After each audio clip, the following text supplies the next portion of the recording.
ലോക രാജ്യങ്ങളെല്ലാം ഞെട്ടിച്ചുകൊണ്ട് നരേന്ദ്രമോദിയുടെ ഭരണത്തിന് കീഴിൽ നമ്മുടെ രാജ്യം കുതിക്കുകയാണ്. 2014 ശേഷം നമ്മുടെ ജനത കണ്ട മാറ്റങ്ങൾ എന്ന് പറയുന്നത് അഭൂതപൂർവമായിട്ടുള്ള മാറ്റങ്ങളാണ്. നമ്മുടെ കയ്യിൽ നമ്മുടെ ജീവിതം തന്നെ മാറിപ്പോയിരിക്കുന്നു. നമ്മുടെ ജീവിതം ഡിജിറ്റലൈസ് ചെയ്യപ്പെട്ടിരിക്കുന്നു. നമ്മുടെ റോഡുകളിൽ വന്ന മാറ്റങ്ങൾ എല്ലാം തന്നെ പ്രകടമാണ്. നമ്മുടെ കോവിഡ് വന്നപ്പോൾ നമ്മുടെ രാജ്യം നടത്തിയ സ്തുത്യാർഹമായിട്ടുള്ള പ്രവർത്തനങ്ങൾ നമ്മളെല്ലാം കണ്ടതാണ്. പോരാത്തതിന് വിദേശ രാജ്യങ്ങൾക്ക് മുമ്പിൽ ഇന്ത്യ എങ്ങനെയാണ് വലിയ രീതിയിൽ കുതിച്ചുയരുന്നത് എന്നുള്ളതിനെ എല്ലാം കുറിച്ചും നമ്മൾ ഡെയിലി റിപ്പോർട്ടുകൾ കേൾക്കുന്നതാണ്. എന്നാൽ ചില മതമൗലികവാദികൾ, അതായത് അവരുടെ ഭരണം, അവരുടെ മതത്തിന്റെ ഭരണം നമ്മുടെ രാജ്യത്ത് വരണം എന്ന് ആഗ്രഹിക്കുന്ന ചില മതമൗലികവാദികൾ, ഈ മതമൗലികവാദികൾ നരേന്ദ്രമോദി അംഗീകരിക്കാൻ തയ്യാറല്ല. അതിപ്പോ പൊന്നുകൊണ്ട് പുളിശ്ശേരി ഉണ്ടാക്കി കൊടുത്താലും അവർ നരേന്ദ്രമോദിയുടെ ഭരണത്തെ അംഗീകരിക്കില്ല എന്നുള്ളത് നമുക്ക് എല്ലാവർക്കും കൃത്യമായി അറിയാം.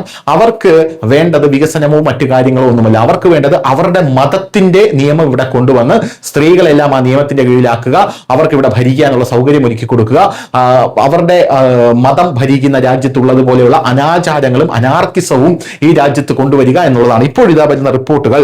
ഇന്ത്യ ഡിഫൈസ് ദ ഓഡ്സ് എന്ന റിപ്പോർട്ടുകൾ പുറത്തു വരികയാണ്. Amid global instability, India continues to lead as the world's growth engine. Projections of FY27 set GDP expansion at 6.8, 7.2, driven by solid macro fundamentals and sustained policy reforms.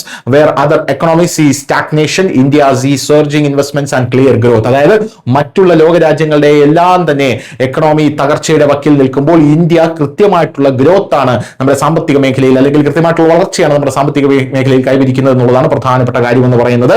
GDP രണ്ടാം പാദത്തിൽ 6.8 മുതൽ 7.2 വരെ ഇപ്പോൾ വളർച്ച നേടിയേക്കാമെന്നുള്ള പ്രഡിക്ഷനാണ് ഇപ്പോൾ പുറത്തു വന്നിരിക്കുന്നത്.